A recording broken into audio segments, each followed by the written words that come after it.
Kajian Fathul Bari Syarah Sahih Bukhari, Kitabul Adab, Adab Islami tentunya ya, yang ya adab lah. Dalam hal ini menjadi apa namanya ya, yang menunjukkan, membimbing, boleh disebut bagaimana berperilaku gitu ya secara islami, yang tentunya kalau diikuti, diamalkan ada pahalanya. Ini kan untungnya gitu ya, beruntungnya orang Islam. Jadi adabnya menjadi adab yang baik, tentunya menjadi manusia yang beradab, adabnya adab Islami. Berarti ini ya yang menuntun bagaimana berperilaku. Mungkin seperti itulah ini ya persisnya ya, Kitabul Adab ini gitu ya, yang membimbing itu bagaimana berperilaku menurut ajaran Islam, yang tentunya menjadi berperilaku yang baik dan berpahala, gitu, mendapat pahala gitu ya apabila dijalankan, apabila diamalkan. Nah, yang terakhir kemarin ya tentu kan ini diatur gitu kan oleh Islam ya, bagaimana berbicara ya, babu thayyibil kalam ya, bab ucapan yang baik. Dalam hadisnya pun yang al kalimatu thayyibatu sodakoh ya, ucapan yang baik itu adalah sodakoh ya, tentunya berpahala. Bahkan kan hadisnya yang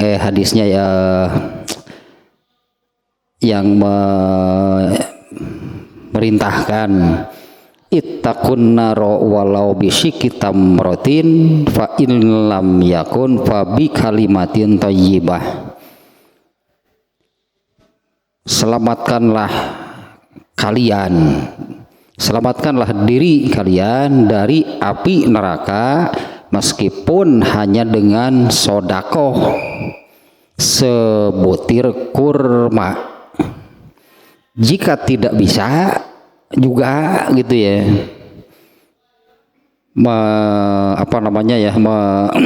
ya anggaplah tidak bisa juga untuk menyelamatkan diri dari neraka dengan sodakoh sebutir kurma gitu ya. Jika tidak mampu, tidak bisa, tidak punya mungkinlah gitunya. Jika tidak mampu, tidak bisa berusaha menyelamatkan diri dengan sodakoh sebutir kurma, maka lakukanlah, artinya ya, lakukanlah usaha untuk menyelamatkan diri dari api neraka itu bi kalimatin thayyibah, dengan ucapan yang baik. Karena di judulnya yang juga itu redaksi hadisnya, al kalimatu thayyibah sodakoh, kalimat yang baik, ucapan yang baik itu adalah sodakoh. Ini ulasannya sekaligus ada tambahan, mungkin ada tambahan pelajaran nih dari bab tersebut. Rasulullah SAW di hadisnya ini kan memerintahkan, selamatkanlah diri kalian dari api neraka dengan sodakoh. Dalam hal ini sodakohnya itu yang pokoknya apa yang disebut oleh Rasulullah SAW itu adalah dengan memberi, berarti meskipun hanya dengan sodakoh memberi kepada orang lain sebutir kurma, itu yang pokok gitu ya, sodakoh gitu. Perintah Rasulullah menyelamatkan diri dari api neraka itu dengan sodakoh. Beragamnya banyaknya, sodakoh, infak, hadiah, hibah. Nah yang semacam itulah, selamatkan diri kalian dari api neraka dengan sodakoh. Jika ini tidak bisa dilakukan ya karena tidak mampu, tidak punya apapun untuk disodakohkan, maka selamatkanlah dengan sodakoh dalam bentuk lain, berarti bicara yang baik.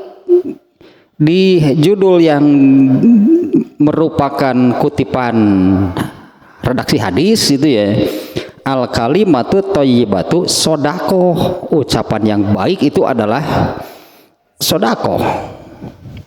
Artinya ya Rasulullah memerintahkan selamatkan diri kalian dari neraka itu dengan apa? Sodakoh ini sekaligus berarti menunjukkan keutamaan sodakoh. Fadilah, bahasa Arab nama biasanya disebut fadilah, keutamaan sodakoh. Ini ditunjukkan oleh hadis ini, oleh bab ini. Nah, di bab ini ya, Rasulullah memerintahkan selamatkan diri kalian dari api neraka itu dengan sodakoh, meskipun hanya sebutir kurma.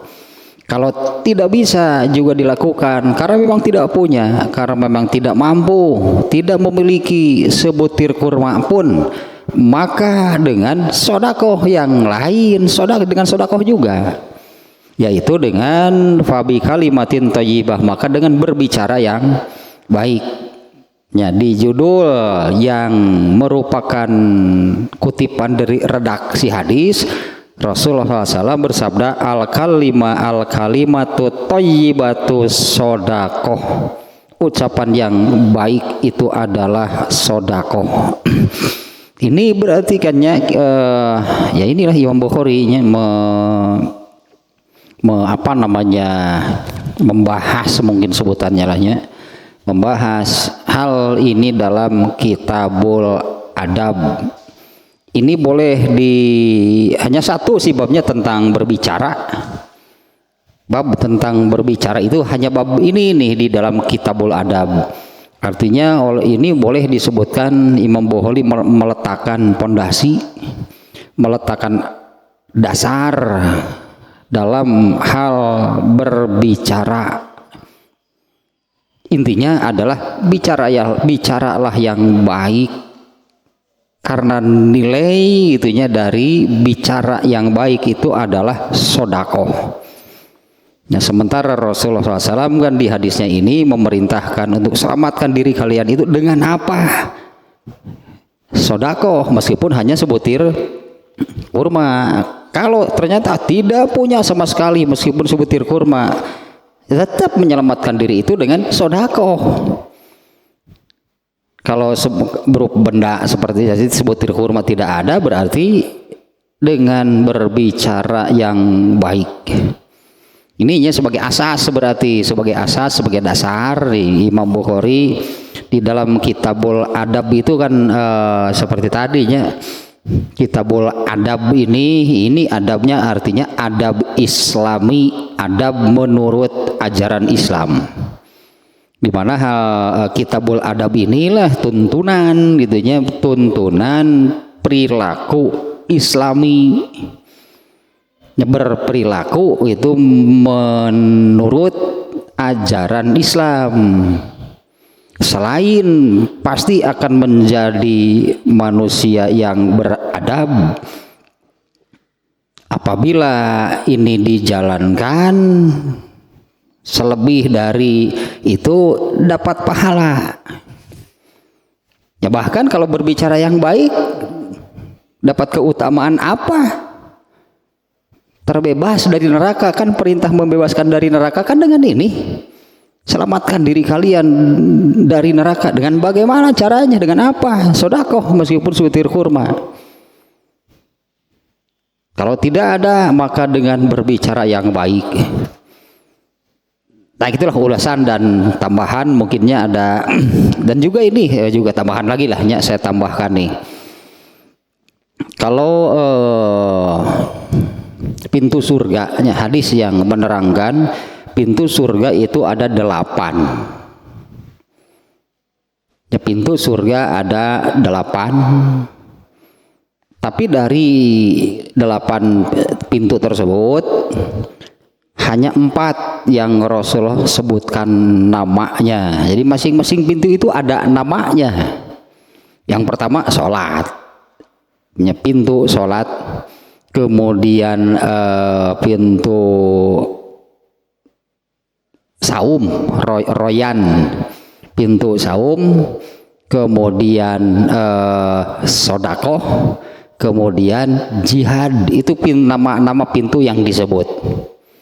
Nah, di mana pintu-pintu tersebut seseorang akan masuk surga sesuai dengan amalan mana di antara, karena kalau amalan atau amal solehnya beragam ya.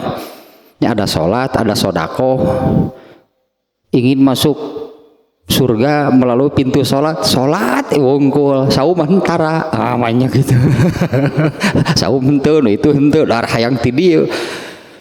Dari semua amal soleh, dari semua dari sedemikian beragamnya ya, beragam bermacam-macam amal soleh.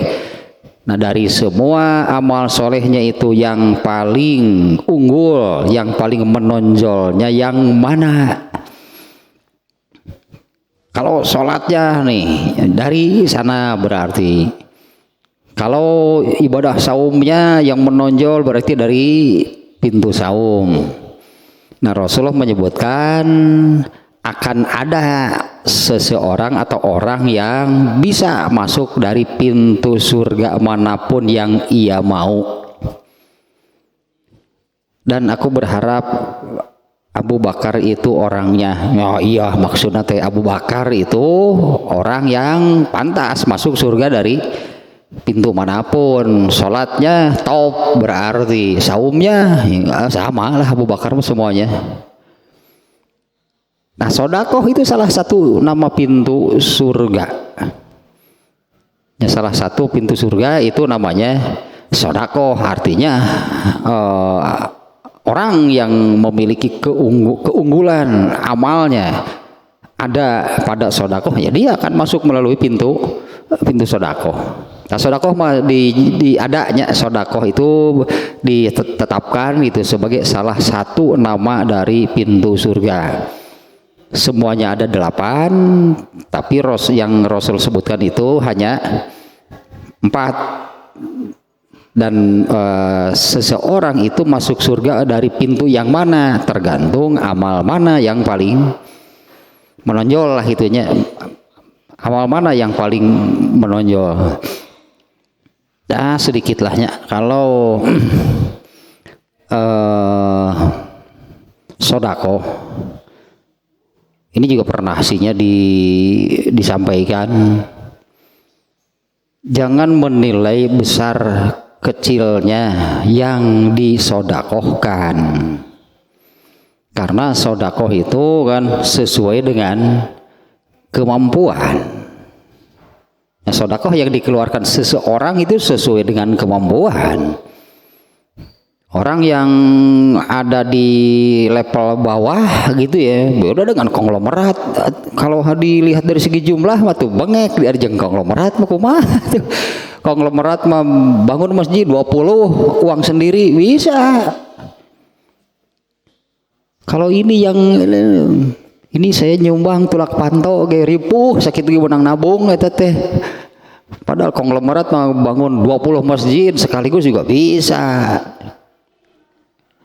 Dan nggak terasa apa-apalah gitunya kalau mengeluarkan uang sekian. Ini bagi orang yang itulah yang kekayaannya istilahnya nggak akan habis 7 turunan.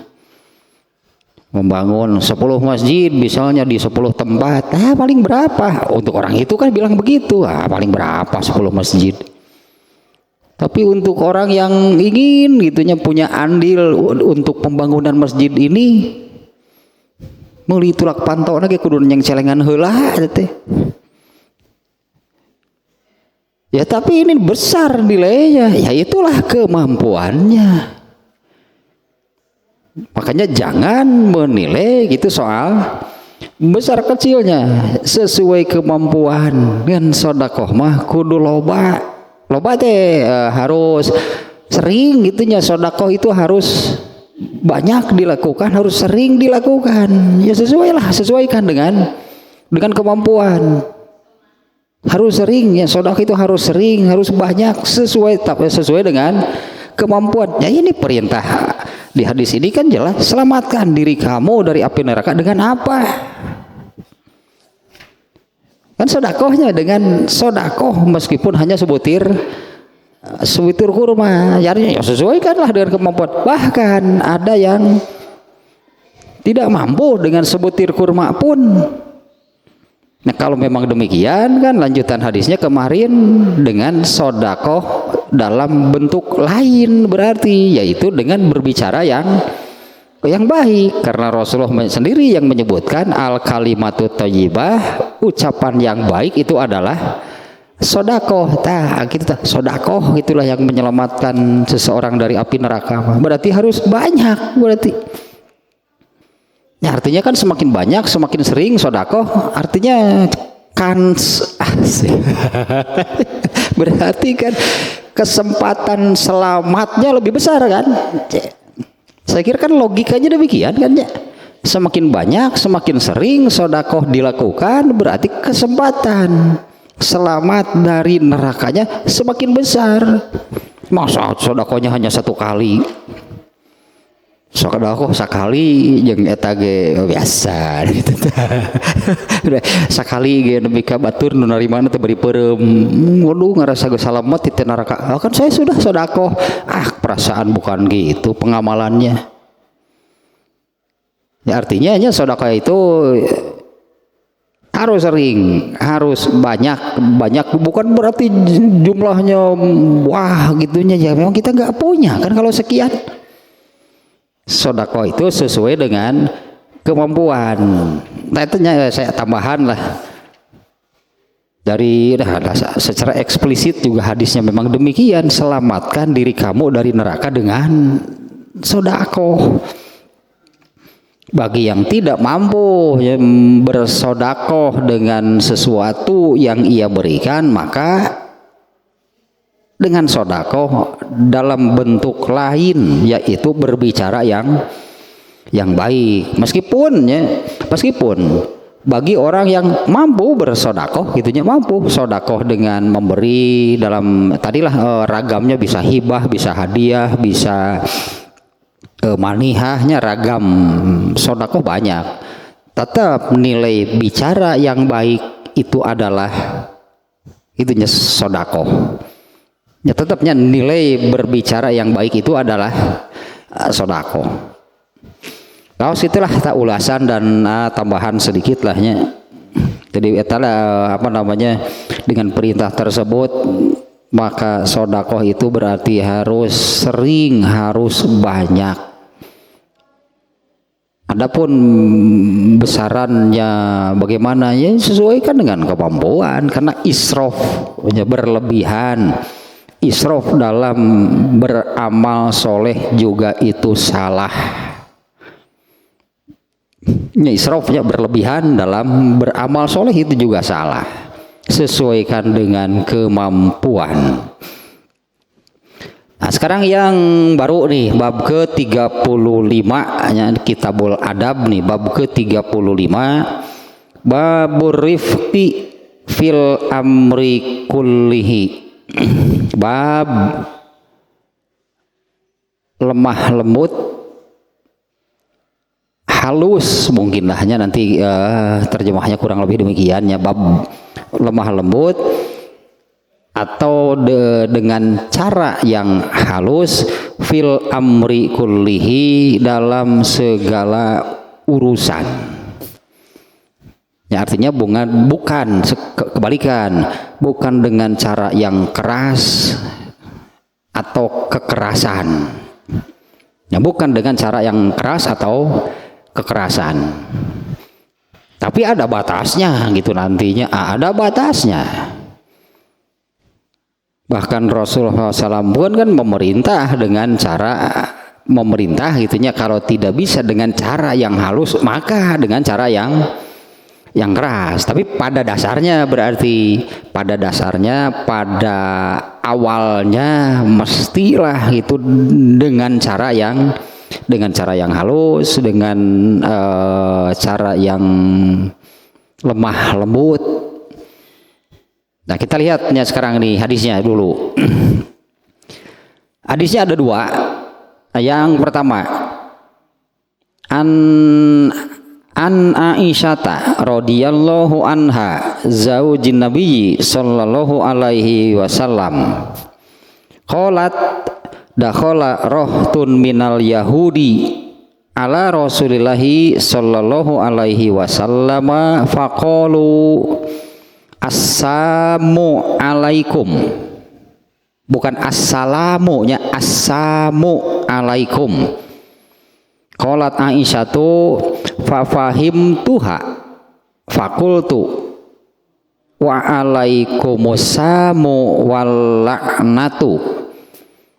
Faqala Rasulullah sallallahu alaihi wasallam mahlan ya Aisyatu innallaha yuhibbur rifqa fil amri kullihi. Fakultu ya Rasulullah awalam tasma ma qalu qala Rasulullah sallallahu alaihi wasallam qad qultu wa alaikum. Nah, sampai di sananya redaksi hadisnya nih. Hadis pertama nih dari Aisyah, semoga Allah meridhoinya, istri Nabi sallallahu alaihi wasallam. Ia berkata, sekelompok Yahudi mendatangi Rasulullah SAW, kemudian mereka berkata assalamu alaikum. Assamu itu ya ini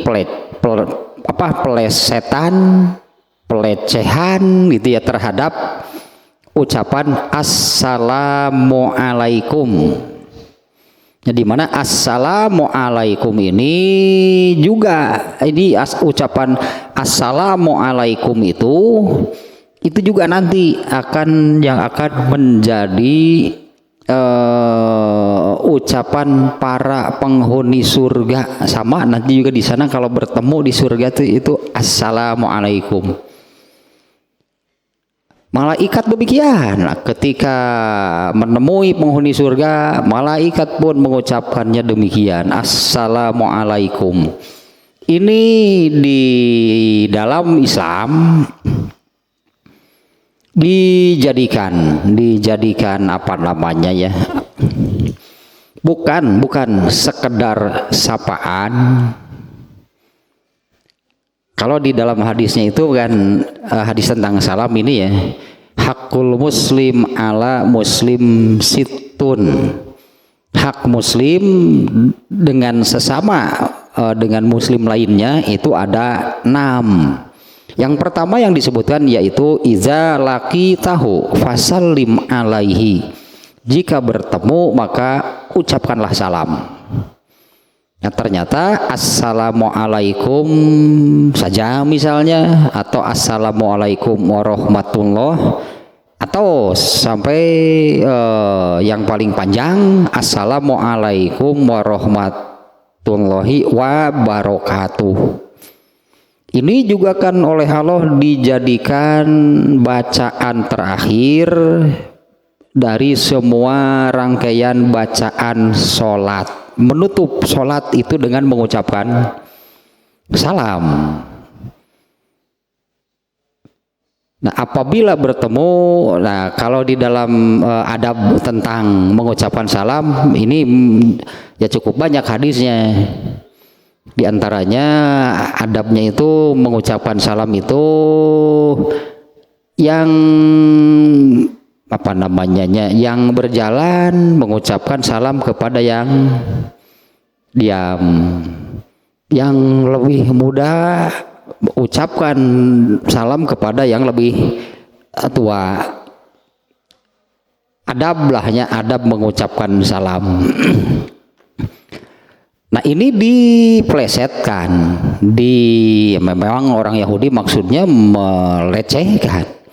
Ketika bertemu Rasulullah SAW, yang barusan gini, jadi apabila bertemu berilah salam gitu. Ini adab nih, hak, bahkan disebutnya hak seorang muslim terhadap muslim lainnya adalah apabila bertemu ucapkanlah salam. Ini bukan sekedar sapaan, ini doa. Artinya ketika bertemu itu orang Islam itu akan mendoakan saudaranya. Nah, kalau sudah mendoakan, kalau sudah mendoakan saudaranya, tentukan kalau ini mendoakan yang isinya pun luar biasa. Apalagi kalau ucapan salamnya sampai selesai kan ada 3 berarti yang didoakan. Assalamualaikum itu mudah-mudahan keselamatan dilimpahkan atas kalian. Warahmatullahi juga rahmatnya, juga kasih sayang Allah. Wabarakatuh juga berkahnya. 3 berarti kalau kita mengucapkan salam demikian itu kita mendoakan 3 hal berarti untuk orang yang kita kita ucapi salam gitu ya. Assalamualaikum warahmatullahi wabarakatuh. Artinya kita itu mendoakan, bukan menyapa. Mendoakan 3 hal yang luar biasa ini. Dan sini sih adabnya, ini adab nih. Adab mengucapkan salam itu, jawablah salam itu dengan yang seimbang, yang sama, tapi lebih baik, jawabannya lebih. Misalnya kalau ada orang yang mengucapkan assalamualaikum, orang ini mengucapkan salamnya sampai di sana, jawablah yang lebih, waalaikumsalam warahmatullah. Atau mau semuanya wabarakatuh boleh. Kalau yang mengucapkan salamnya sampai wabarakatuh, yang menjawab jangan kurang, waalaikumsalam, tamatkan itu, karena yang mendoakannya pun sampai selesai. Nah, artinya kalau sudah mendoakan kan tidak akan ada sebutnya teh si A kepada si B. Ketika bertemu mengucapkan salam, si B menjawab, ini sudah saling mendoakan, bukan sekedar sapaannya, ini sudah saling mendoakan dengan doa yang tadinya 3 hal. Assalam itu keselamatan, ar-rahmat itu kasih sayang, kecintaan Allah, dan barokah itu adalah kebaikan untuk dunia dan akhirat. Luar biasa itu dah. Assalamualaikum warahmatullahi wabarakatuh, bukan buatan manusia, itu buatan Allah kalimat tersebut. Nah, kalau sudah mendoakan demikian, si A ketika bertemu, si A mengucapkan salam kepada si B, si B menjawab salamnya, ini sudah saling mendoakan. Dapat pahala sudah pasti isinya, karena ini kan ajaran Islam, kalau diamalkan berarti dapat pahala. Nah, untuk makna gitunya, si A mengucapkan salam, si B menjawab, berarti mereka saling mendoakan. Kalau menurut bahasa Sunda mah mendoakan yang baik, maknya aya keneh goreng hate da moal atuh. Engko ngadoakeun egois kitu teh ai panggih mah assalamualaikum. Padahal di hati no. Saya itu kumaha ieu teh, berarti itu hanya sekedar apa namanya kamuflase lah eta mah. Kumaha ieu teh ai mengucap doa mah artinya kalau ini kan doa gitu kan, bukan hanya sekedar sapaan. Ini doa. Doa kan harus ikhlas, berdoa mah harus ikhlas. Artinya mengucapkan salam itu benar-benar ikhlas mendoakan mudah-mudahan keselamatan atas kalian. Ongko ngadoakeun gitu tapi dina hatena teh aya hasud ngarepkeun cilaka. Tah itu kumaha ieu teh? Bertentangan berarti kan. semestinya kalau sudah apa namanya ya, kalau bertemu mengucapkan salam, kemudian yang diberi salamnya pun membalas, itu sudah saling mendoakan, menangis ulah ayat goreng hati. Entah di kita ini seperti ya teh dina ya teh anu dina bajaya bajuri gitu. Suup ka imah batur teh. Asup ka imah batur tapi bari Assalamualaikum. Asup kumaha ieu teh ongkoh Assalamualaikum. Tapi ke rumah orang itu kemudian langsung masuk. Untuk masalah itunya di dalam Sahih Bukhari juga ada pembahasannya, Kitabul Istizan namanya, bab minta izin.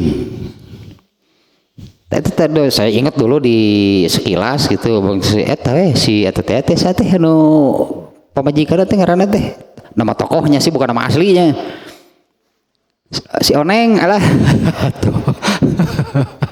dasar on bahasa eta mah. Dia itu ke rumah tetangganya gitu ya, Assalamualaikum gitu, tapi sambil masuk itu nggak ada makna apa-apa. Kalau demikian ucapan salamnya itu hanya sekedar sapaan. Apalagi bila bertemu itu memang mengucapkan demikian, tapi hilang nilai, hilang makna doanya, itu berubah hanya semacam sapaan. Assalamualaikum. Halo. Apa dah tuh kudu kitu gitu. Udah ya teh mending merdin. Enggak tahu ya tuh. Segitu unggul mah. Nah ini nih kembali lagi ke hadisnya nih ya. Aisyah mengatakan tadinya sekelompok Yahudi datang menemui Rasulullah Sallallahu Alaihi Wasallam. Kemudian mereka mengatakan, Assalamualaikum. Asamu itu artinya racun. Jadi ini maknanya Assalamualaikum itu maksudnya adalah mampus loh. Cek Yahudi maka Nabi itu mampus loh. Fakola kolat Aisyah tuh. Nah, ini Aisyah mengatakan demikiannya. Sekelompok Yahudi datang kepada Rasulullah SAW, kemudian mereka mengatakan demikian, Assalamualaikum, racunlah bagi kalian. Qalat Aisyah tuh. Kemudian Aisyah berkata lagi, fafahim tuha, aku paham maksudnya. Fafahim tuha, Aisyah mengatakan seperti ini, aku paham nih maksud Yahudi itu apa. Fakultu, kemudian aku berkata, nah Aisyahnya yang menjawab ucapan mereka, wa'alaikumussamu, dibalikan gitu oleh Aisyah kepada mereka, racun bagi kalian. Wallaknatu, nah oleh Aisyah ditambah taye wajhul istidlal nanti dari hadis ini ya, untuk bab rifqi fil amri kullihi, bab lemah lembut halusnya, cara halus dalam segala urusan, itu judulnya nih.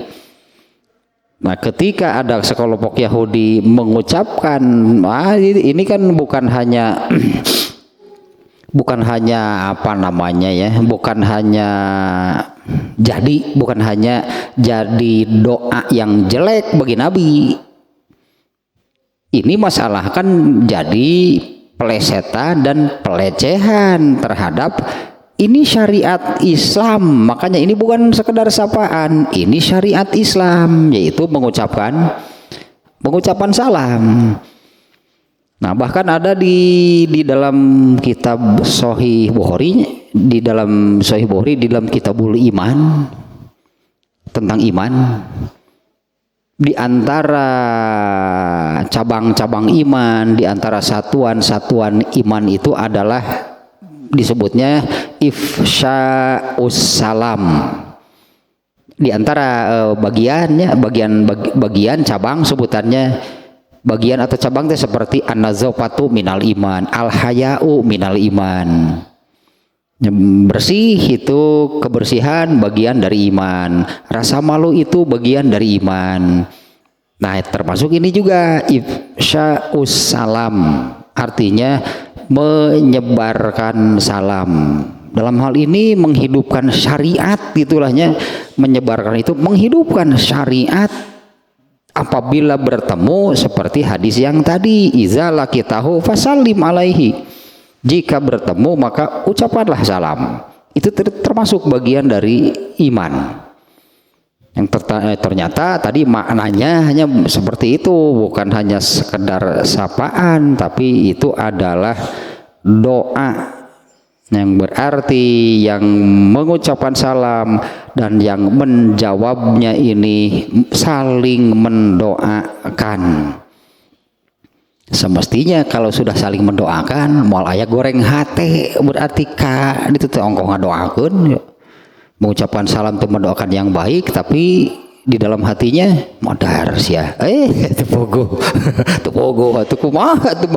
Jadi ucapan salamnya itu kalau seperti itu hanya itulah hanya lip service, eta mah enggak bermakna. Apalagi kalau sekera seperti bajai bajuri doraka ngucapin salam kikituan mah. Ya mengucapkan salamnya itu hanya ya berubah gitu kan, hanya jadi nulikum bari. Siga ieu siga siga nu konser gitu di urang mah. Nu konser wae gitu vokalisna teh ban. Mengucapkan salam. Bari lagi itulah mengucapkan salam nanti.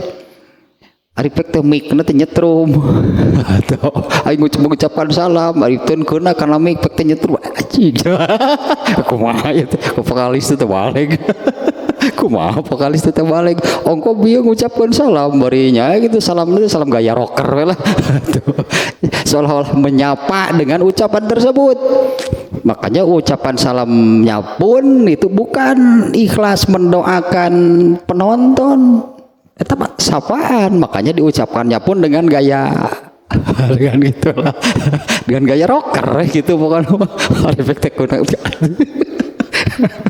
Tek tidak ketuing kan anjing nyetrum di mikna teh pan keluar aslina tah. Keluar ada ya baca rumah dah gitu para ruguh syariat Islam diseruksak lah. Nah, sekelompok Yahudi mengatakan demikian kepada Rasulullah, assalamualaikum. Aisyah kemudian mengatakan, aku tahu dimaksud mereka maksudnya apa ngomong seperti itu ya, aku paham nih maksud mereka.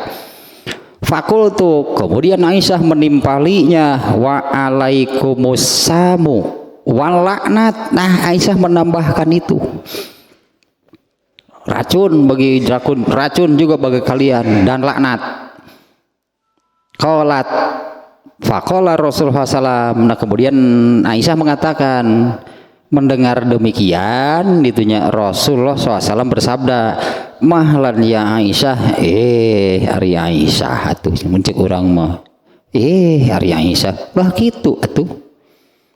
Innallaha yuhibbur rifqa, sesungguhnya Allah menyukai cara yang halus, lemah lembut, fil amri kullihi, dalam segala urusan.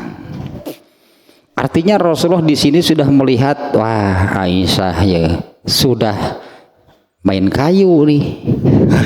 Aisyah sudah kasar. Jawaban Aisyah itu oleh Rasulullah ini dianggap kasar, menjawab demikian. Aisyah marah, iya pasti. Dua mungkinnya sebutlah yang membuat Aisyah marah. Ya satu, ini kan jadi doa yang jelek kan bagi suaminya kan, Rasulullah suaminya. Ini jadi doa yang jelek bagi suaminya. Yang kedua, Aisyah juga tahu ini urusan agama, mengucapkan salam itu agama, masalahnya di sana. Ini agama dilecehkan berarti. Oleh mereka kan dipelesetkan gitu kan ya, dipelesetkan artinya di sini terjadi pelecehan terhadap syariat agama, yaitu tentang mengucapkan salam, di mana di hadis yang lain tadi Salah satu bagian dari iman itu adalah ini soal menyebarkan, menghidupkan gitunya, menghidupkan syariat.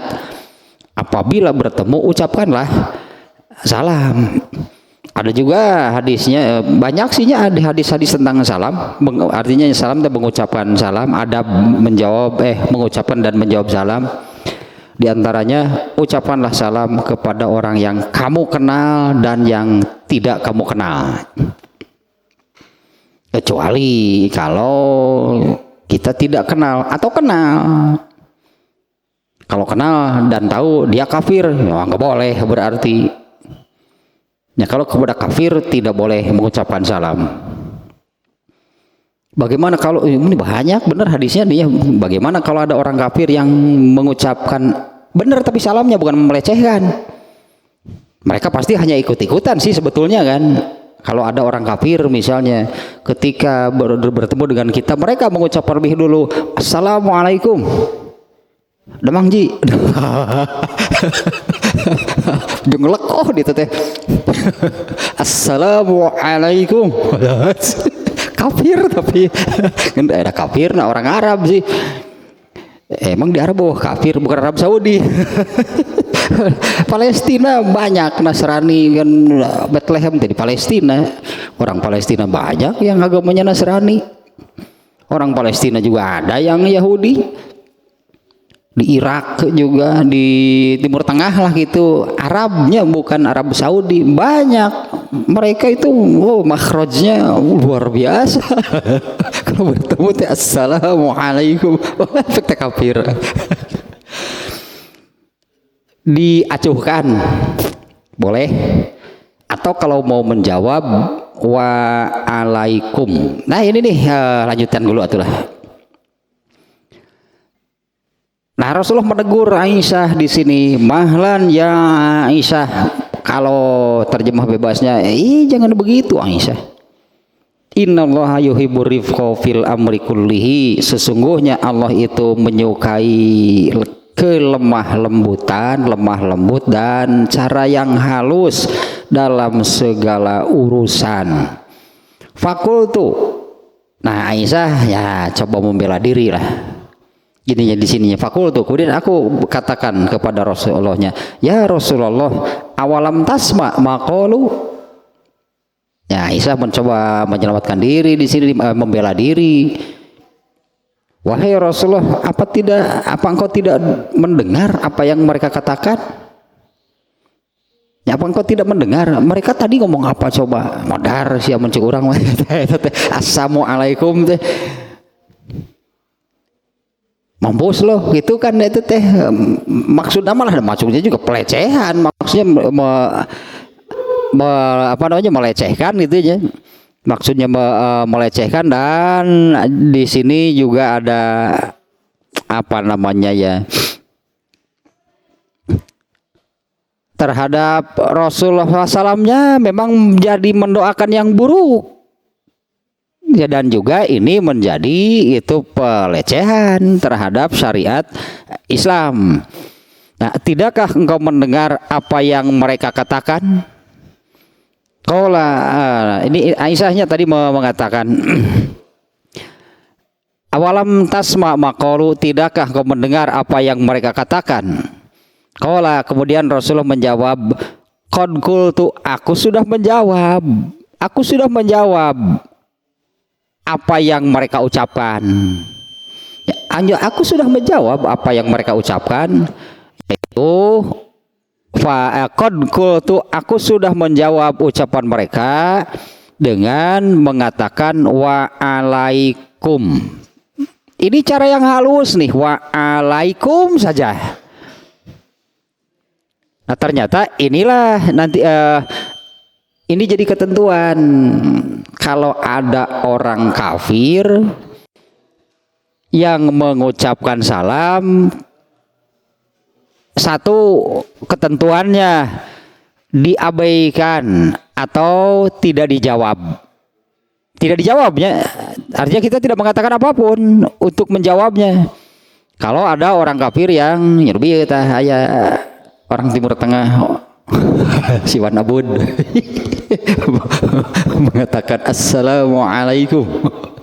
Dilekoh Siwan Abud efek kafir.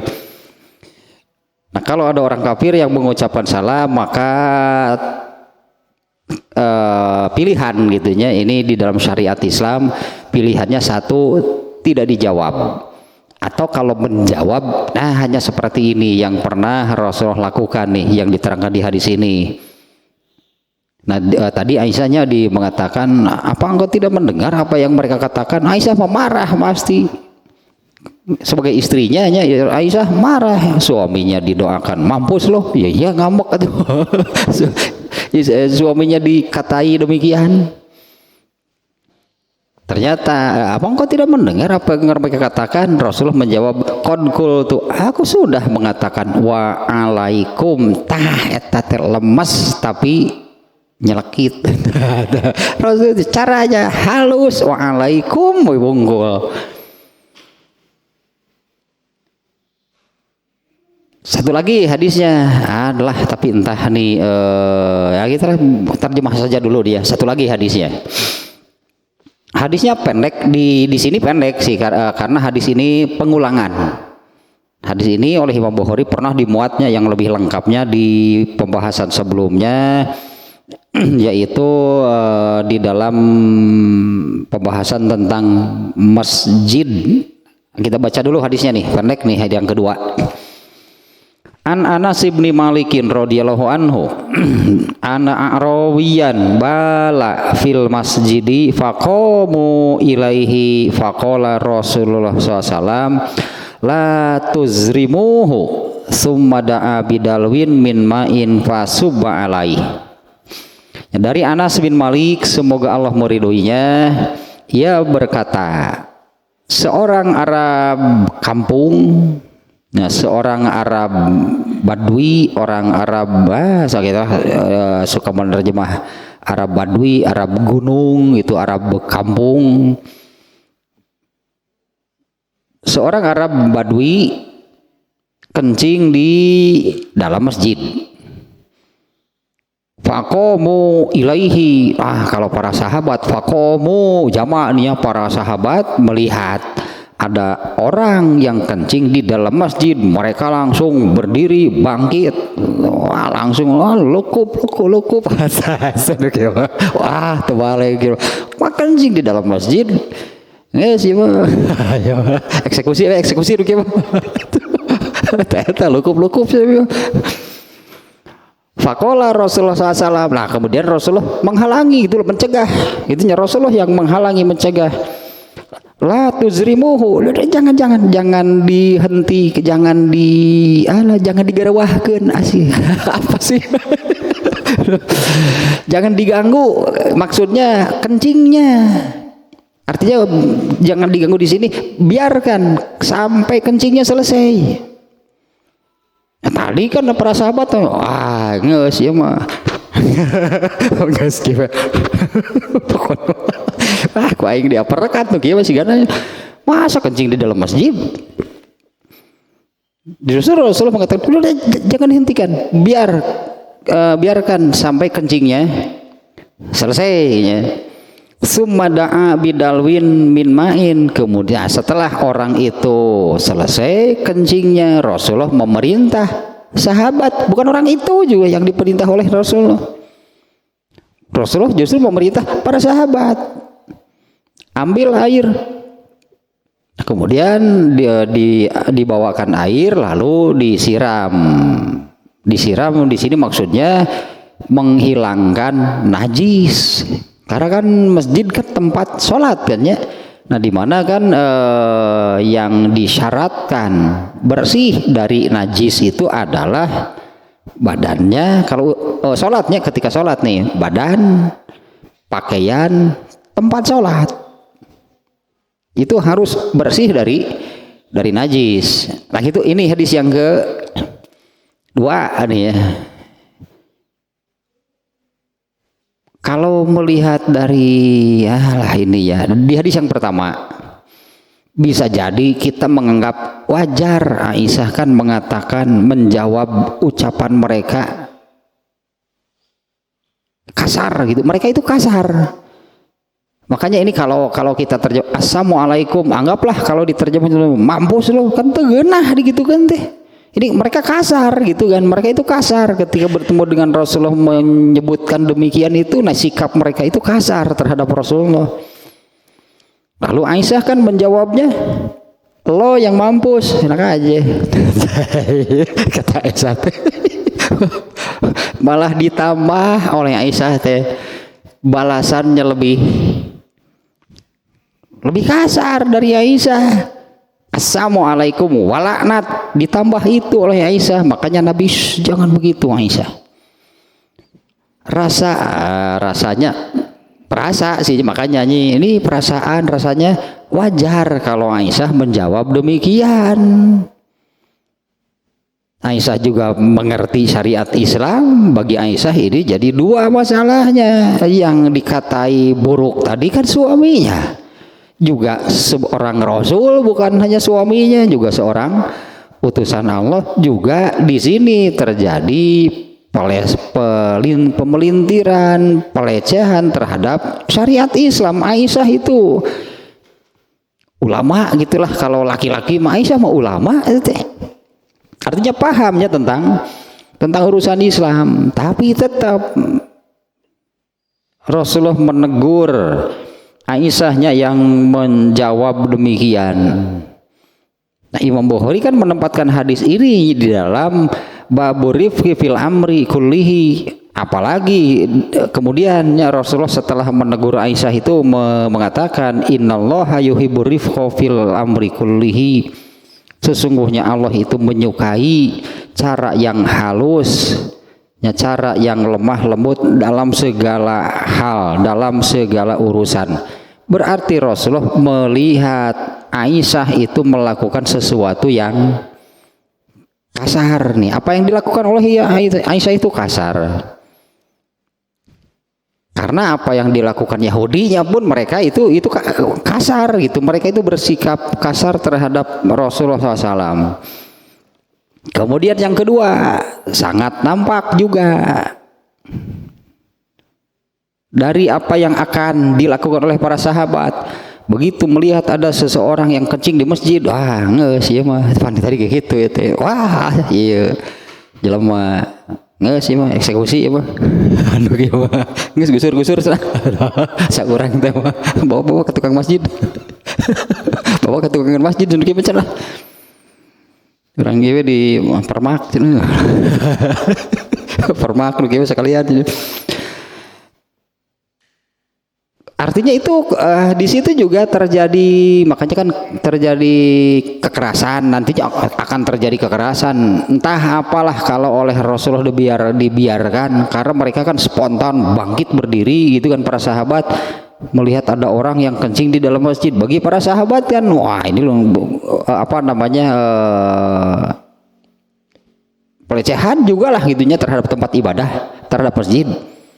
Pasti amarah mereka ini sangat besar, makanya mereka serentak bangkit dan berusaha mau memukuli orang yang kencing itu, dihalangi oleh Rasulullah. Nah sekarang kita lihat nih penjelasan dari ini nih kitab Fathul Bari. Ada beberapa catatan. Kalau tentang judulnya sudah sangat jelas lah gitunya, Arifku fil amri kullihi. Itu juga ternyata kan kutipan hadis yang pertama Rasulullah menyabdakan innallaha yuhibbur rifqa fil amri kullihi. Itu redaksi hadis, potongannya kemudian diambil oleh Imam Al-Bukhari dijadikan judul.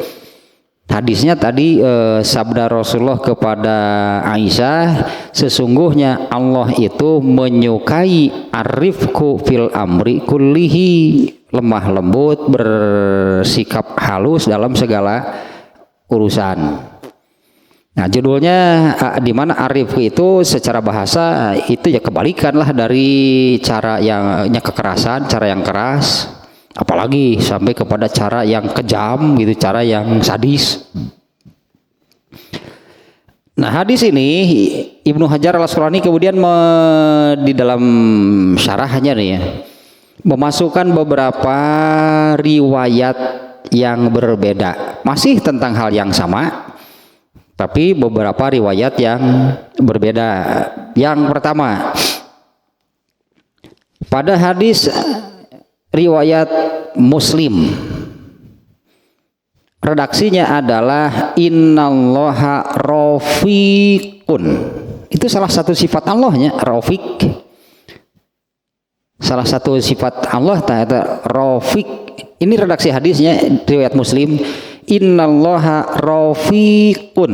Sesungguhnya Allah itu maha, berarti kalau Allahnya maha halus, Allah maha lembut, yuhibbur rifqa, dan Allah menyukai, itunya Allah menyukai cara yang lembut, menyukai cara yang halus. Itu kalau melihat dari hadisnya ini kan Rasul saja melihat cara Aisyah menimpali, cara Aisyah menjawab ucapan orang Yahudi, Rasulullah melihat itu sudah kasar, itu kekerasan yang bersifat verbal, mohon bahasa saya nama.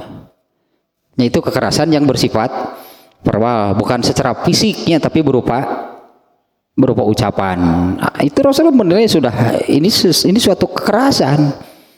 Artinya mereka melakukan kekerasan, lalu oleh Aisyah dijawab juga dengan kekerasan. Tumal beres gitu mah. Meskipun nanti ada batasnya ya, pada akhirnya kan Rasulullah SAW itu kan berperang dengan mereka. Artinya mereka sudah tidak bisa disikapi dengan cara yang halus. Akhirnya kan perang kan antara Islam dan Yahudi dan Nasrani dan kafir lah gitunya. Saat itu Rasulullah kan mengalami beberapa kali perang. Kenapa masih demikian? Pada awalnya kan Rasulullah SAW tabligh dan dakwah, menyampaikan dan mengajak. Rasulullah itu kan menyampaikan agama Islam kepada orang kafir.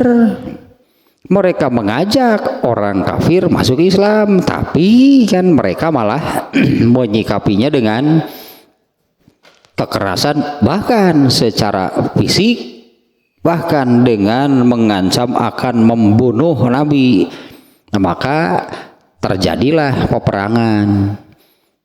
Kemudian di surat apa yang Al-Maidah ayat 54 gitu, biasa nyebutkan ayatnya lah. Ayat Al-Maidah ayat 54 kalau nggak salah. Itu yang suka bisa jadi ini ada yang salah memahami mungkin. Kayak orang baca heulanya ayatna.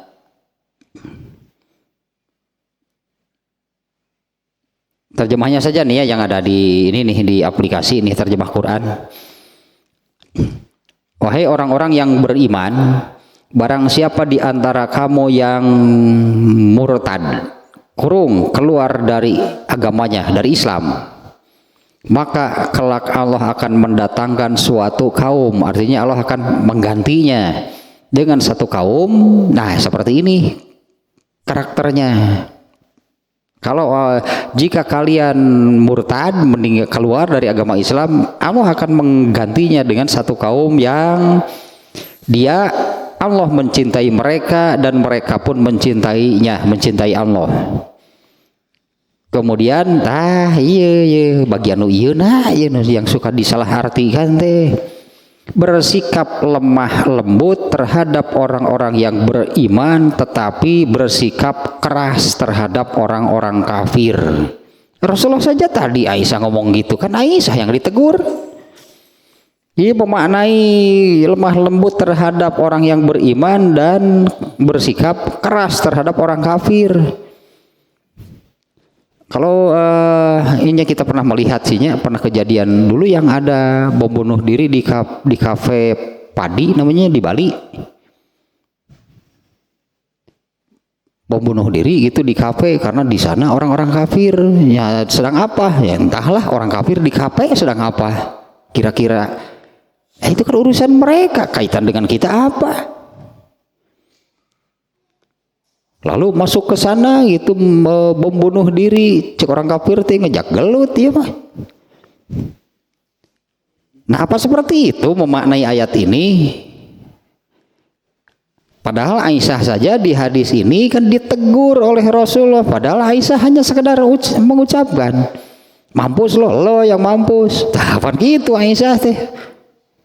Tambah laknat lagi lo dari Allah. Gitu. Aisyah tuh ngomong gitu. Itulah gitu Aisyah. Kan Rasulullah menegur. Dan oleh Imam Bukhari ini kan dimasukkan ke dalam hadis ini pembahasan tentang apa?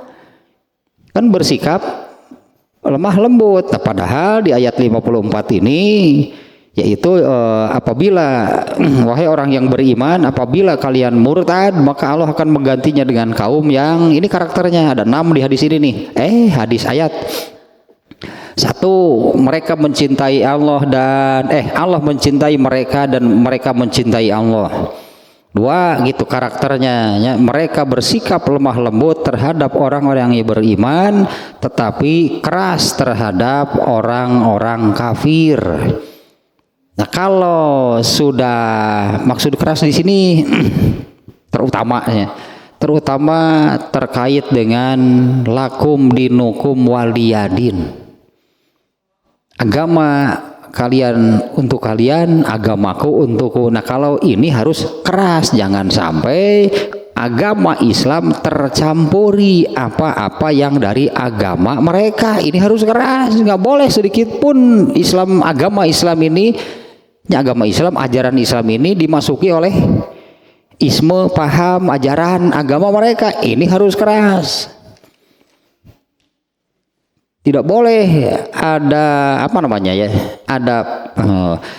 sebutannya tidak boleh bersikap permisif kalau sudah urusan agama seperti ini. Adapun kalau punya tetangga kafir bagaimana kudu digugan kalau poe gitu. Gitu. Mantu biasa we atuh. Ngaliwat boleh doge kafir si eta mah. Enggak, Islam enggak mengajarkan begitu.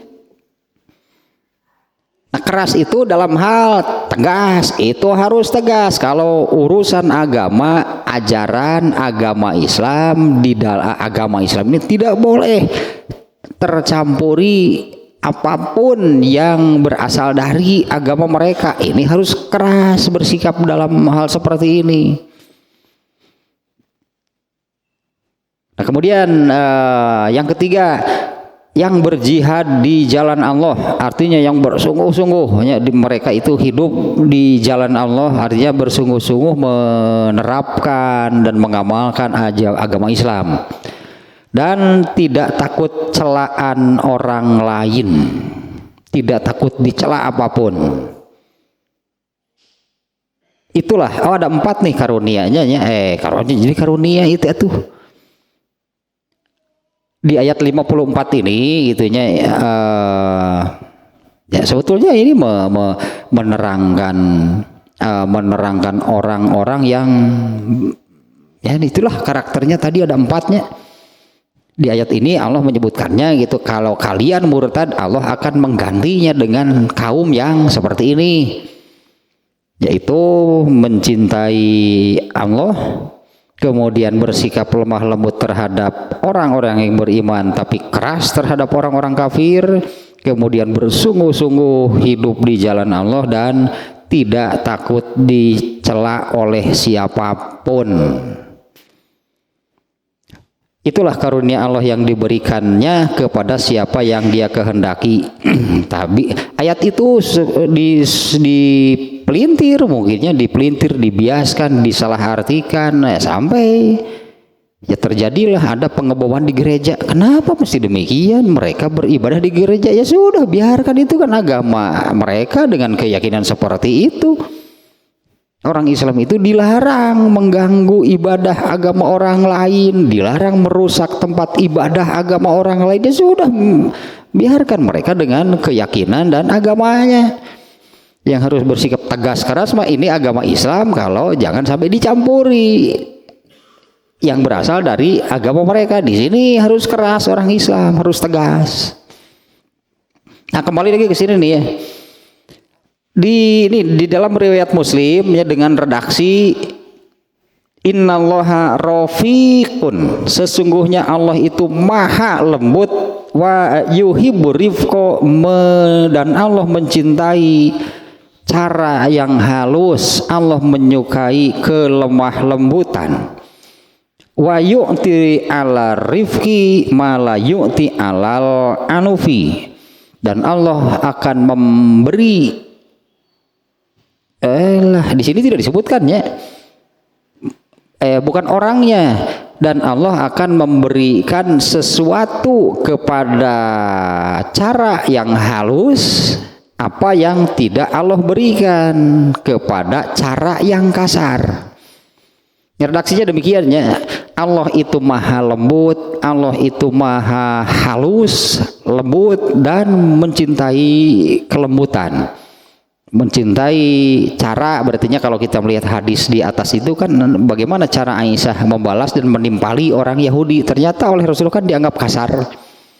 Nah, Allah menyukai kelembutan, Allah menyukai cara yang halus, dan wa yu'ti ala rifqi, Allah akan memberikan kepada kelembutan, kepada cara yang halus itu, ma la yu'ti alal anufi, apa yang tidak Allah berikan kepada kekerasan, kepada cara yang kasar.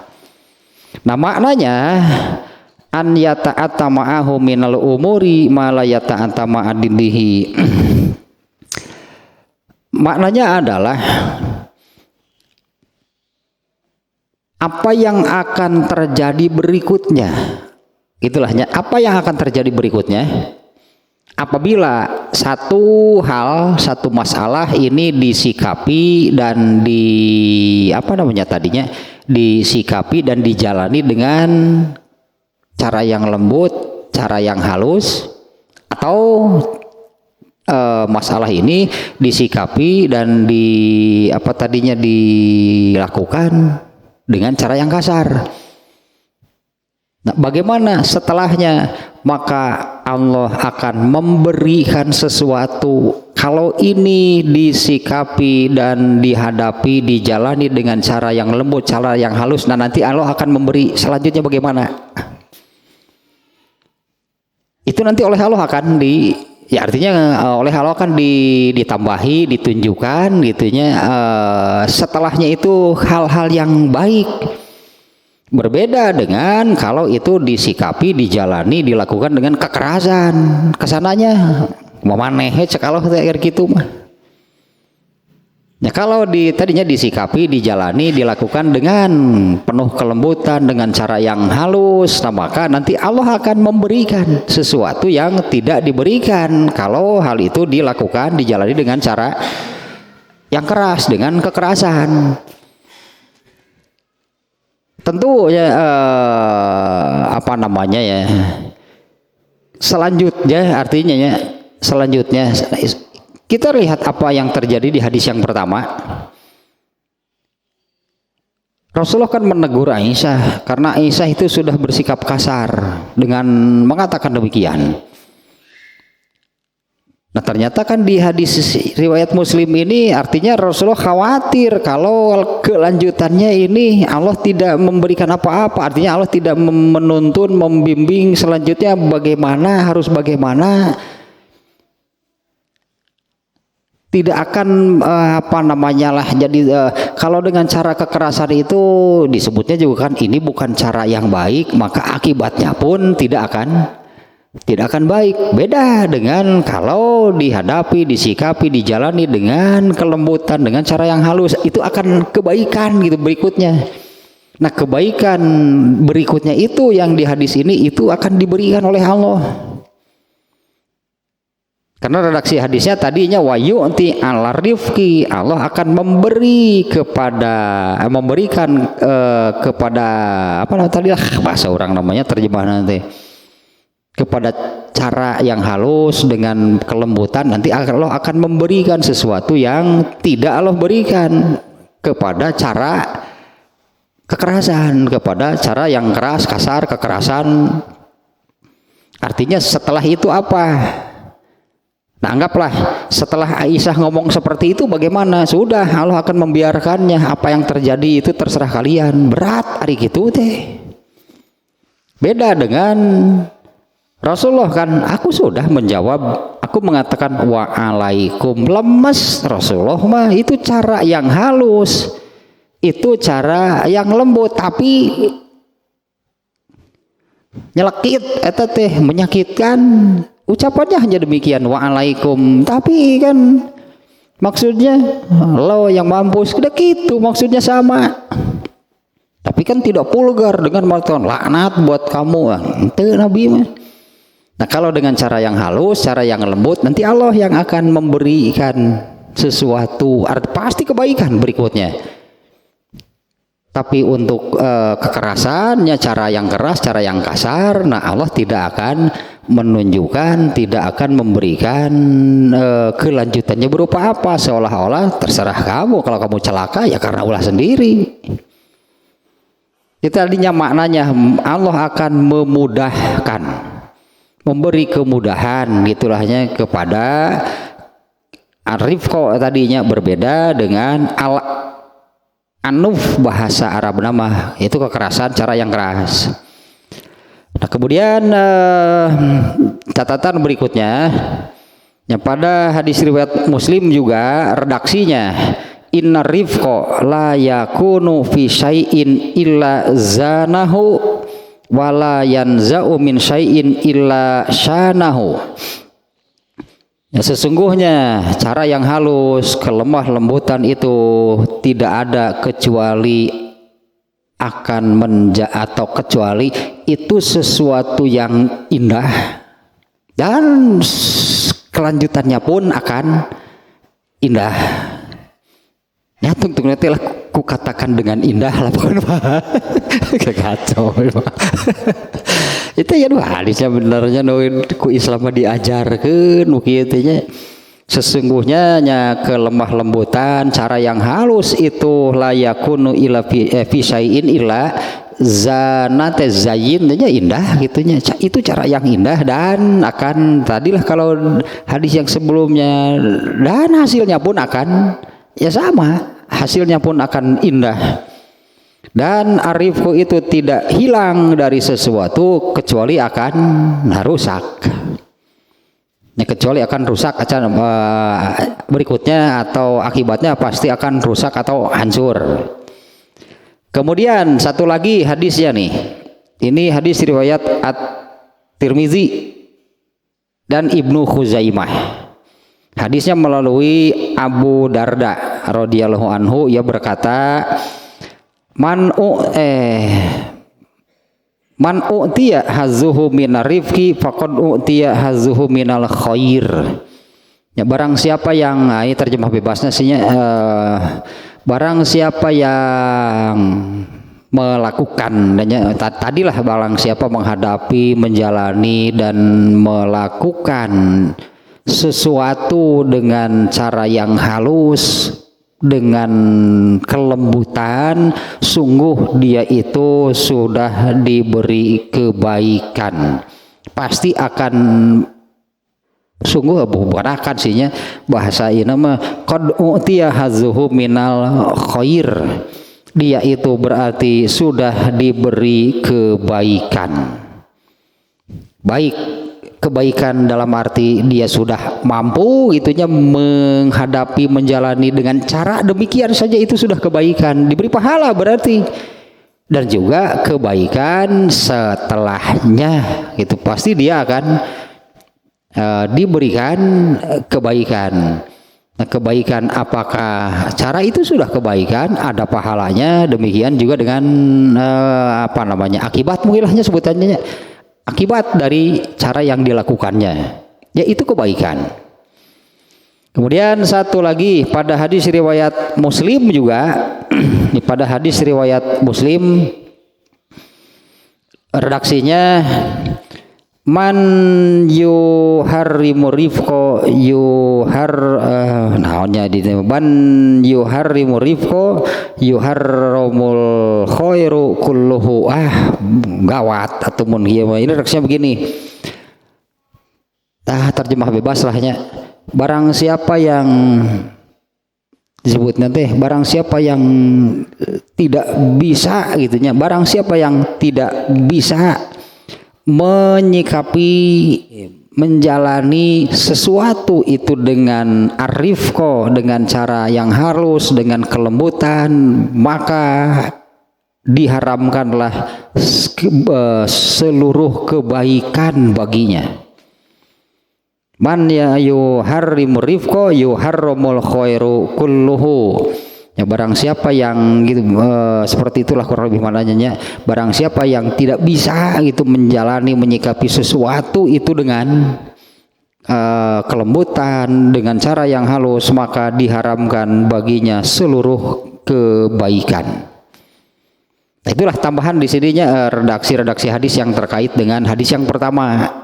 Karena di hadis pertama itu Rasulullah menyabdakan innallaha yuhibbur rifqa, sesungguhnya Allah itu maha lembut, menyukai kelembutan dalam segala urusan. Nah, adapun hadis yang kedua panjang sih, ini banyak masalahnya terkait dengan masjid juga. Tapi untuk bab sekarang, bagaimana sikap Rasulullah SAW menyikapinya? Bagaimana sikap Rasulullah SAW menyikapi orang yang kencing di dalam masjid? Marah, wajar nggak kalau orang Islam marah? Kitanya wajar nggak orang Islam marah melihat ada seseorang yang kencing di dalam masjid? Nah, ternyata di sini masalahnya Rasulullah menganggap wajar kalau para sahabat marah karena mereka paham masjid itu apa. Tapi orang yang kencing di dalam masjid tahu nggak masjid itu apa? Dia tidak tahu. Karena bagi orang itu dia kencing di luar masjid, di tempat terbuka, di dalam masjid, bagi dia bedanya apa? Paling juga kalau orang ini dimarahi, dihardik, kamu kencing sembarangan. Emang sembarangan gimana? Bagi saya mah di mana saja sama. Paling orang mungkin ya orang itu mengatakan demikian. Nah, kenapa kencing di sini salah? Makanya kalau dipukuli nggak ada artinya. Orang itu paling bengong. Kenapa saya dipukuli? Salah saya apa? Kamu kencing di sini, emang di sini apa? Gitu kan, kurang lebih seperti itulah. Makanya Rasulullah ini hal itu diindikasikan dari kemudian Rasulullah kan memerintah para sahabat yang mengambil air kemudian siram. Kenapa Rasulullah tidak menyuruh orang itu yang menyiram? Kalau orang itu yang disuruh, kenapa mesti disiram? Saya nggak pernah kencing dimanapun, kenapa mesti disiram? Tapi kalau bagi para sahabat kan tahu najis tidak boleh ada di masjid gitu kan, karena masjid itu tempat sholat. Makanya yang diperintah yang sudah tahu masalahnya, ambil air siram. Bukan orang itu yang disuruh menyiram kencingnya. Kalau orang itu disuruh menyiram kencingnya, mau lihat dia nggak akan mau. Kenapa mesti disiram? Kencing dimanapun saya nggak pernah menyiram. Ini kan masjid, emang masjid apa? Nggak small bener. Artinya Rasulullah SAW di sini yang tadi ya terutama yang awal adalah menghalangi cara kekerasan yang akan dilakukan oleh para sahabat. Sebetulnya Rasulullah memahami kalau para sahabat marah lalu mengambil tindakan demikian. Ternyata Rasulullah kan lebih paham, percuma di orang seperti ini dimarahi. Justru para sahabat yang diperintahkan sudah jangan dibiarkan kencingnya sampai selesai. Coba kalau dipukuli selagi kencing, entah nanti kencingnya malah kemana-mana. Apalagi sedang kencing disuruh keluar, ya keluarlah sambil kencing, berarti coba kan nanti ininya najisnya semakin banyak. Makanya Rasulullah mau udah biarkan, jangan diganggu, biarkan kencingnya sampai selesai. Artinya kencingnya kan hanya sedikit. Nah, coba kalau langsung ditarik gitu keluar, ya keluarlah sambil kencingnya loh, jadi banyak nanti tempat yang kena najisnya. Wah, Rasulullah lebih paham masalahnya. Kemudian Rasulullah memerintahkan sahabat yang menyiram, bagi para sahabat jadi pahala membersihkan masjid dari najis kan, berarti bagi para sahabat jadi pahala. Kalau orang itu yang menyiram jadi pahala nggak? Lebar, boleh cek Nabi teh maneh nu ngarti atuh. Ya kamu yang paham masalahnya, siram. Bagi kamu jadi pahala kalau orang itu. Makanya dia kencing di masjid juga bisa menilai, artinya dia itu orang seperti apa. Maksudnya kencing saja di masjid. Tetapi yang terkait dengan masalah dengan babnya sekarang adalah para sahabat saat itu marah dan akan segera bangkit mau memarahi, mungkin saja dipukuli itu orang oleh Rasulullah, dihalangi. Ini sangat kelihatan sekalinya Rasulullah SAW bersikap lemah lembut. Nih, Rasulullah mencontohkan demikian, beliau bersikap lemah lembut terhadap orang tadi. Apalagi Rasulullah itu paham benar, orang yang tidak tahu bukan harus dimarahi, tapi diberi pemahaman, diberi pengertian. Kalau orang itu sudah tahu, sudah paham masjid itu apa, kemudian air kencing itu apa, kencing di masjid itu bagaimana, masa si orang itu masih juga melakukan? Nah, itu kan berarti kan Rasulullah lebih paham. Orang seperti ini bukan harus dimarahi. Bukan harus dimarahi, apalagi itu dengan kekerasan secara fisiknya. Kalau itu terjadi, maka orang itu bisa jadi orang itu akan menilai kieu orang Islam mau teu harayang asup Islam lagi, bahaya besar artinya bagi Rasulullah, bagi Islam. Nah, tapi kembalinya hadis yang kedua ini, ya inilah Rasulullah SAW-nya yang mengajarkan kelemah lembutan, mengajarkan menyikapi, menjalani, melakukan sesuatu itu dengan kelembutan dan cara yang halus. Adapun masalah selebihnya yang terkait dengan masjid najis, nah itulah bukan di sini sebetulnya kan pembahasannya. Tosah beres tah berarti duanya hadisnya sekaligus di bab sekarang ini. Intinya seperti yang Rasulullah sabdakan di hadis yang pertama, apalagi tadi riwayat Muslimnya, innallaha rafiq, sesungguhnya Allah itu maha lembut, maha halus dan mencintai kelembutan. Mencintai, ya tadilah kalau ada sesuatu itu fil amri kullihi, dalam segala hal, segala urusan, dengan cara yang lembut, dengan cara yang halus, bukan dengan cara yang keras, kasar atau kekerasan. Nah, inilah adab Islam. Imam Bukhari, ini adab Islami. Kan nuka dua tepan kemanusiaan yang adil dan beradab, atuh ya inilah adab. Kan orang Indonesia kan harus beradab, atuh ya inilah adab seperti ini.